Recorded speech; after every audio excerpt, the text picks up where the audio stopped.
मेरी जिंदगी का सबसे बड़ा धोखा। पुराने समय की बात है। मैं सिर्फ 14 साल की थी। तभी मेरी बड़ी बहन एक बच्चे को जन्म देते हुए मर गई।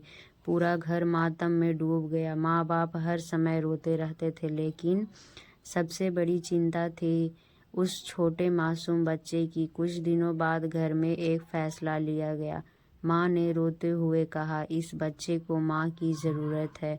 और फिर मेरी शादी मेरे जीजा से तय कर दी गई। यह सुनकर मेरे पैरों तले ज़मीन खिसक गई। मैं बहुत डर गई थी, क्योंकि मेरे जीजा बहुत कठोर और गुस्से वाला आदमी थे।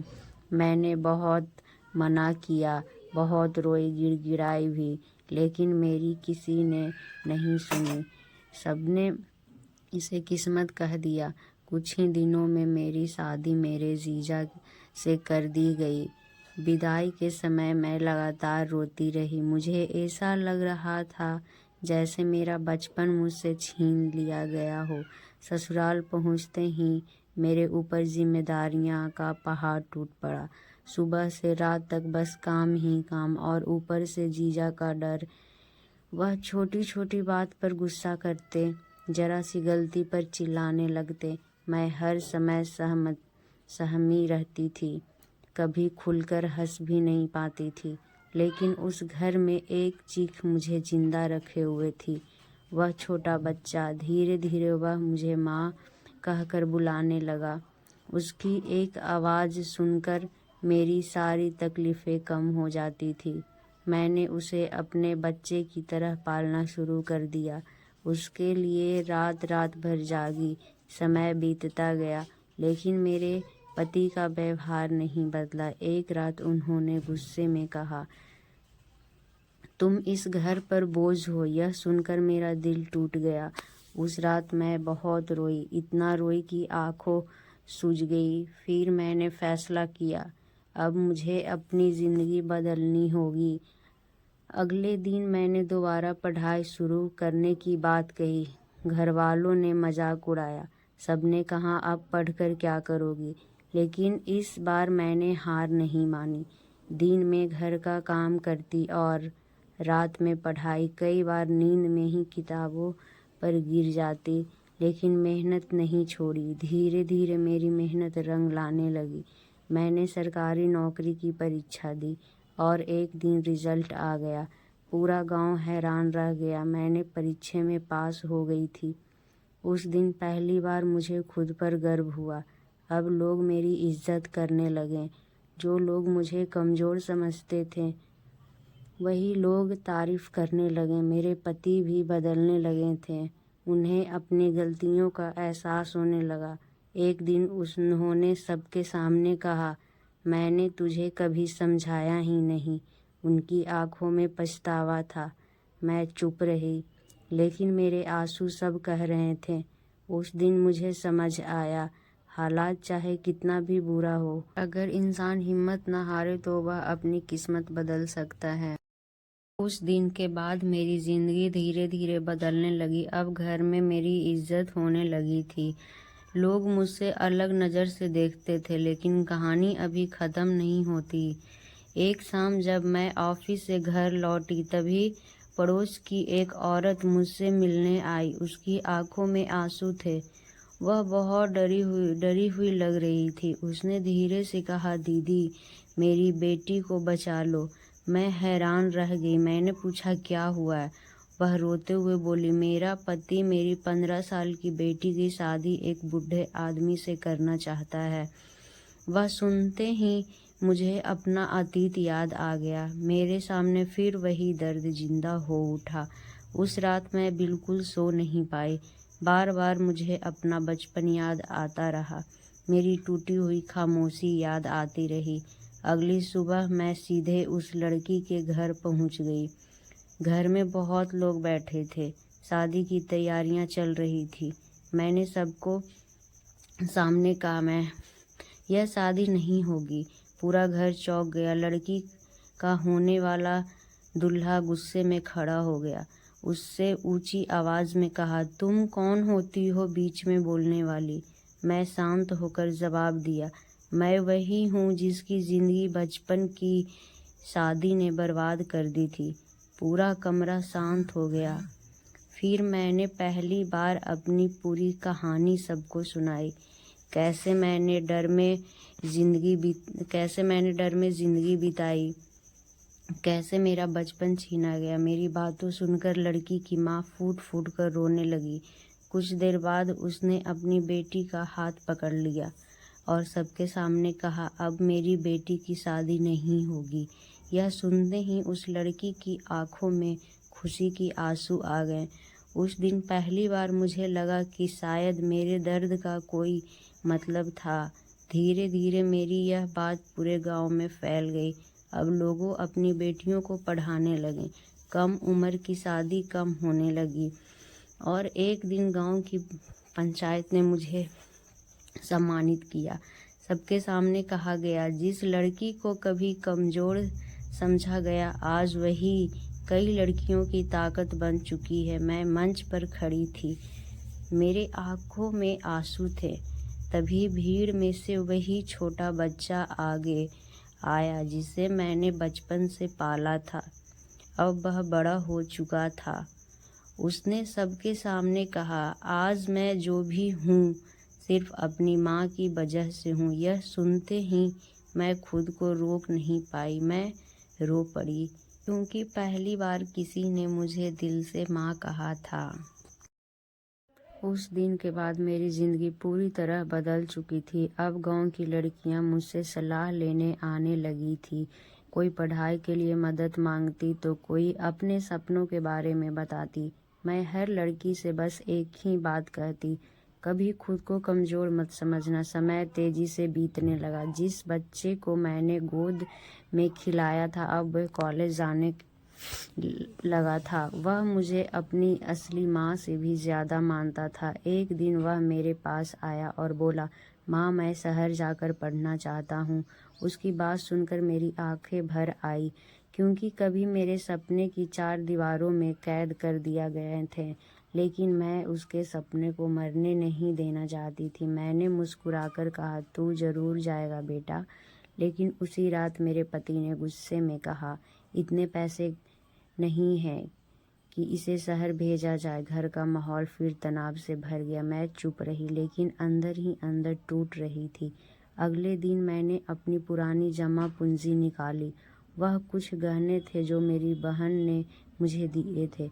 मैंने उन्हें हाथ में लेकर बहुत देर तक रोती रही। फिर मैंने फैसला किया, मैं इन्हें बेच दूंगी। जब मेरे पति को पता चला तो वह हैरान रह गए। उन्होंने पूछा, तुम अपने आखिरी गहने भी बेच देगी? मैंने धीरे से कहा, अगर एक बच्चे का भविष्य बन जाए तो गहने की क्या कीमत है। मेरी बात सुनकर वह पहली बार चुप हो गए। कुछ दिनों बाद वह लड़का शहर चला गया। घर फिर से सूना लगने लगा। हर रात मैं उसके कमरे में जाकर बैठती, उसकी किताबों को देखती और चुपचाप मुस्कुरा देती। समय बीतता गया। एक दिन अचानक मेरे फ़ोन पर कॉल आया। फ़ोन उस लड़के का था। वह ज़ोर ज़ोर से रो रहा था। मैं घबरा गई। मैंने पूछा, क्या हुआ? उसने काँपती आवाज़ में कहा, माँ, मेरा चयन अधिकारी की नौकरी में हो गया। यह सुनते ही मेरे हाथ कांपने लगे, मेरी आंखों में आंसू बहने लगे। उस दिन मुझे ऐसा लगा जैसे भगवान ने मेरी सारी तकलीफ़ों का जवाब दे दिया हो। कुछ महीने बाद वह वर्दी पहनकर गांव लौटा। पूरा गांव उसे देखने जमा हो गया। लेकिन सबसे ज़्यादा हैरान मेरे पति थे, क्योंकि जिस बच्चे को वह बोझ समझते थे, आज वही पूरे गांव का गर्व बन चुका था। वह लड़का सीधे मेरे पास आया और सबके सामने मेरे पैरों में झुक गया। उसने कहा, अगर उस दिन आपने मेरे साथ नहीं दिया होता तो शायद मैं कुछ भी नहीं बन पाता। पूरा गांव तालियां बजाने लगा। मेरे पति की आंखों में भी आंसू थे। उन्होंने पहली बार सबके सामने मेरे हाथ पकड़ा और कहा, आज मुझे अपनी पत्नी पर गर्व है। उस पल मेरा सालों पुराना घाव जैसे भर गए और मुझे महसूस हुआ, सच्ची जीत वही होती है जब इंसान अपने दर्द को किसी और की ताकत बना दे। उस दिन के बाद हमारे घर में खुशियाँ लौट आई थी। गांव के लोग अब मेरी मिसाल देने लगे थे, लेकिन जिंदगी हर मोड़ पर नई परीक्षा लेती है। एक रात अचानक मेरे पति की तबीयत खराब हो गई। उन्हें तेज सीने में दर्द उठा। पूरा घर घबरा गया। हम तुरंत उन्हें अस्पताल लेकर पहुंचे। डॉक्टर ने जांच के बाद कहा, इनका तुरंत ऑपरेशन करना पड़ेगा। यह सुनते ही मेरा पैरों तले जमीन खिसक गई। ऑपरेशन में बहुत पैसे लगने वाले थे। इतने पैसे हमारे पास नहीं थे। मैं पूरी रात अस्पताल के बाहर बैठी रही, बार बार भगवान से प्रार्थना करती रही। तभी वही लड़का मेरे पास आया जिसे मैंने बचपन से पाला था। उसने मेरा हाथ पकड़कर कहा, माँ, अब आपकी जिम्मेदारी मेरी है। मैं कुछ बोल नहीं पाई। अगली सुबह उसने अपने सारे पैसे अस्पताल में जमा कर दिया। जब मेरे पति को यह पता चला तो उनकी आंखों से आंसू निकल पड़े। उन्होंने कांपती आवाज में कहा, जिस बच्चे को मैंने कभी अपनाया नहीं, आज वही मेरा जान बचा रहा है। कुछ घंटों बाद ऑपरेशन शुरू हुआ। पूरा परिवार बाहर बैठा था। हर किसी के चेहरे पर डर साफ दिखाई दे रहा था। कई घंटे बीते, फिर आखिरी का डॉक्टर बाहर आया। उन्होंने मुस्कुराकर कहा, ऑपरेशन सफल रहा। यह सुनते ही हम सबकी जान में जान आई। कुछ दिनों बाद मेरे पति घर लौट आए, लेकिन अब वह पहले जैसा नहीं थे। उनका स्वभाव पूरी तरह बदल चुका था। अब वह छोटी छोटी बात पर गुस्सा नहीं करते थे, बल्कि हर समय शांत रहते। एक शाम उन्होंने मुझे छत पर बुलाया। मैं चुपचाप उनके पास जाकर खड़ी हो गई। उन्होंने धीमी आवाज में कहा, मैंने तुम्हारे साथ बहुत गलत किया। मेरी आंखों उनकी तरफ उठी। उन्होंने आगे कहा, तुमने इस घर को संभाला, मेरे बच्चे को माँ का प्यार दिया, और बदले में मैंने तुम्हें सिर्फ दर्द दिया। इतना कहते कहते उनकी आवाज भर आई। मैं पहली बार उनकी आंखों में सच पछतावा देखा। फिर उन्होंने मेरे हाथ पकड़कर कहा, अगर अगला जन्म हो तो मैं फिर से तुम्हें ही अपनी पत्नी बनाना चाहूँगा, लेकिन इस बार तुम्हें कभी रुलाऊंगा नहीं। मेरी आंखों से आंसू बहने लगे। सालों का दर्द जैसे उस एक पल में पिघल गया। तभी नीचे से आवाज़ आई, माँ, खाना तैयार है। हम दोनों मुस्कुराने लगे। मैंने आसमान की तरफ देखा। मुझे ऐसा लगा जैसे कहीं न कहीं मेरी बड़ी बहन भी आज खुश होती, क्योंकि उसका छोड़ा हुआ परिवार अब सच में एक परिवार बन चुका था। समय धीरे धीरे आगे बढ़ता गया। घर में अब पहले जैसी कड़वाहट नहीं रही थी। मेरे पति अब हर बात में मेरा सम्मान करने लगे थे, और वह लड़का जिसे मैंने अपनी गोद में खिलाया था अब बड़ा अधिकारी बन चुका था। पूरा गांव उस पर गर्व करता था। एक दिन उसके लिए रिश्ता आया। लड़की बहुत पढ़ी लिखी और समझदार थी। जब वह अपने परिवार के साथ हमारे घर आई तो उसने सबसे पहले मेरे पैर छुए। मैं थोड़ा हैरान हुई। फिर उसने मुस्कुराकर कहा, मैं आपके बारे में बहुत सुना है। आप जैसी माँ हर किसी को नहीं मिलती। उसकी बात सुनकर मेरा दिल भर आया। कुछ महीनों बाद दोनों की शादी तय हो गई। पूरा गांव शादी की तैयारी में जुट गया। घर में फिर से रौनक लौट आई थी। हर तरफ हंसी और खुशियां थी। लेकिन शादी से एक दिन पहले एक ऐसी घटना हुई जिसने सबको चौंका दिया। रात के समय मेरे पति अचानक मेरे पास आए। उनके हाथ में एक पुराना डब्बा था। उन्होंने वह डिब्बा मेरे हाथ में रख दिया। मैंने खोला तो अंदर मेरी बहन के पुराने गहने थे। मैं हैरान रह गई। उन्होंने धीमी आवाज में कहा, मैं इन्हें सालों से संभाल कर रखा था। यह तुम्हारी बहन की आखिरी निशानी है। मेरी आंखों से आंसू बहने लगे। फिर उन्होंने कहा, कल शादी में तुम यही गहने पहनोगी। मैं कुछ बोल नहीं पाई। अगले दिन पूरा घर रोशनी से जगमगा रहा था। शादी की रस्में शुरू हुई। जब मैं उन गहनों को पहनकर नीचे आई तो सबकी नज़रें मुझ पर टिक गई। सभी अचानक मेरे पति सबके सामने खड़े हो गए। उन्होंने ऊंची आवाज़ में कहा, आज मैं सबके सामने एक सच कहना चाहता हूँ। पूरा माहौल शांत हो गया। उन्होंने मेरी तरफ देखकर कहा, अगर इस औरत ने इस घर को ना संभाला होता तो आज हमारा परिवार बिखर चुका होता। सब लोग चुपचाप सुनते रहे। फिर उन्होंने रात हुए कहा, यह सिर्फ मेरी पत्नी नहीं, इस घर की असली ताकत है। उनकी बातें सुनकर मेरे आंसू रुक नहीं पाए। सालों बाद मुझे वह सम्मान मिला था जिसकी मैंने कभी उम्मीद भी नहीं की थी। तभी दूल्हा बना वह लड़का मेरे पास आया। उसने मेरा हाथ पकड़कर कहा, माँ, अब आपकी सारी तकलीफ ख़त्म। अब आपको सिर्फ खुश रहना है। उस पल मुझे लगा जैसे मेरी अधूरी ज़िंदगी आखिरकार पूरी हो गई हो। और उसी रात मैंने आसमान की तरफ देखकर धीरे से कहा, दीदी, अब आपका परिवार सुरक्षित है। शादी के बाद घर में नई खुशियां आने लगी। नई बहू बहुत समझदार थी। वह मुझे अपनी माँ की तरह मानती थी। अब घर में हंसी गूंजने लगी थी। सालों बाद मुझे सुकून महसूस होने लगा था। लेकिन जिंदगी अभी एक और मोड़ दिखाने वाली थी। एक दिन मैं पुराने कमरे की सफाई कर रही थी, तभी मुझे एक पुरानी डायरी मिली। वह मेरी बड़ी बहन की डायरी थी। मेरे हाथ कांपने लगे। मैं धीरे धीरे उसके पन्ने पलटने लगी। हर पन्ने पर मेरी बहन ने अपने दिल की बातें लिखी थी। उसने अपने सपनों के बारे में लिखा था, अपने डर के बारे में लिखा था, और फिर एक आखिरी पन्ने पर कुछ ऐसा लिखा था जिसे पढ़कर मैं रो पड़ी। उसमें लिखा था, अगर मुझे कुछ हो जाए तो मेरी छोटी बहन मेरे बच्चे का ख्याल ज़रूर रखेगी, क्योंकि उसका दिल बहुत साफ है। मेरी आंखों से लगातार आंसू बहने लगे। मुझे ऐसे लगा जैसे मेरी बहन को पहले से सब पता था।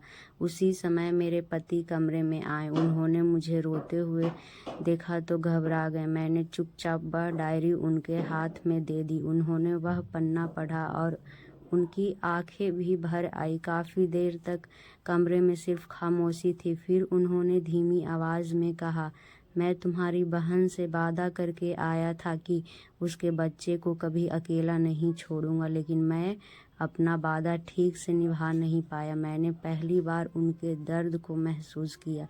शायद वह भी अंदर से टूटे हुए इंसान थे। उस रात हम दोनों बहुत देर तक बहन की बातें करते रहे। अगली सुबह मैंने फैसला किया कि अब मैं गांव की लड़कियों के लिए कुछ बड़ा करूंगी।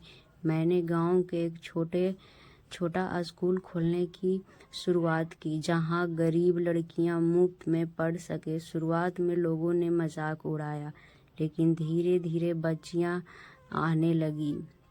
कोई डॉक्टर बनना चाहती थी, कोई टीचर।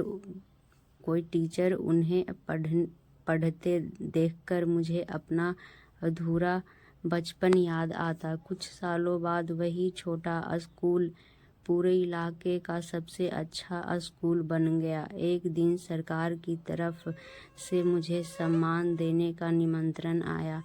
मंच पर मेरा नाम पुकारा गया। पूरा हॉल तालियों से गूंज उठा। मैं सम्मान लेने आगे बढ़ी तो अचानक मेरी नज़र भीड़ में अपनी बहन की तस्वीर पर पड़ी। मेरी आंखें भर आई। मन ही मन मैंने कहा, दीदी, आपका सपना अब सच हो गया। और उस दिन मुझे एहसास हुआ, कभी कभी दर्द हमें तोड़ने नहीं बल्कि किसी और की जिंदगी बनाने के लिए आता है। कई साल बीत गए। अब मेरे बाल सफ़ेद हो चुके थे, लेकिन मेरा स्कूल पहले से भी ज़्यादा बड़ा बन चुका था। हज़ारों लड़कियां वहां पढ़ती थी। कोई डॉक्टर बनी, कोई अफसर और कोई टीचर। लोग अब उस स्कूल को माजी का विद्यालय कहते थे। एक दिन सरकार की तरफ से मुझे देश के सबसे बड़े सम्मान के लिए बुलवाया आया। पूरा गांव खुशी से झूम उठा। समारोह वाले दिन बहुत बड़े मंच पर मेरा नाम पुकारा गया। मैं धीरे धीरे मंच की तरफ बढ़ी। चारों तरफ तालियां की आवाज़ गूंज रही थी, लेकिन तभी भीड़ में मेरी नज़र एक छोटी सी लड़की पर पड़ी। वह बिल्कुल वैसी ही दिख रही थी जैसे मैं 14 साल की उम्र में दिखती थी, डरी हुई, सहमी हुई और खामोश। समारोह खत्म होने के बाद वह लड़की मेरे पास आई। उसकी आंखों में आंसू थे। उसने कांपती आवाज़ में कहा, माँ जी, मेरे घर वाले मेरी शादी करवाना चाहते हैं, लेकिन मैं पढ़ना चाहती हूँ। उसकी बात सुनते ही मेरा दिल काँप उठा। मुझे अपना अतीत याद आ गया। मैं कुछ पल चुप रही, फिर मैंने उसका हाथ पकड़ लिया और पूरे हॉल के सामने माइक उठाकर कहा, आज से इस लड़की की जिम्मेदारी मेरी है। पूरा हॉल तालियां से गूंज उठा। लड़की जोर जोर से रोने लगी और मेरे पैरों में झुक गई। मैंने उसे उठाकर गले से लगा लिया। तभी पीछे लगी बड़ी स्क्रीन पर मेरी ज़िंदगी की तस्वीरें चलने लगी। एक तस्वीर में मैं 14 साल की मासूम लड़की थी, दूसरी तस्वीर में एक डरी हुई दुल्हन, फिर एक माँ, एक टीचर और आखिरी में सैकड़ों बेटियों की ताकत। पूरा हॉल भावुक हो गया। तभी अचानक भीड़ में से आवाज़ आई, माँ जी की जय, और फिर पूरा हॉल उसी आवाज़ में गूंज उठा। मेरी आंखों से आंसू बहने लगे। मैंने आसमान की तरफ देखा और मन ही मन कहा, दीदी, जिस जिंदगी को मैं कभी अभिशाप समझती थी, आज वही किसी की उम्मीद बन गई। और उसी पल मुझे महसूस हुआ, एक औरत की असली ताकत उसके दर्द में नहीं, बल्कि उस प्यार में होती है जिससे वह टूटे हुए लोगों को भी फिर से जीना सिखा दे।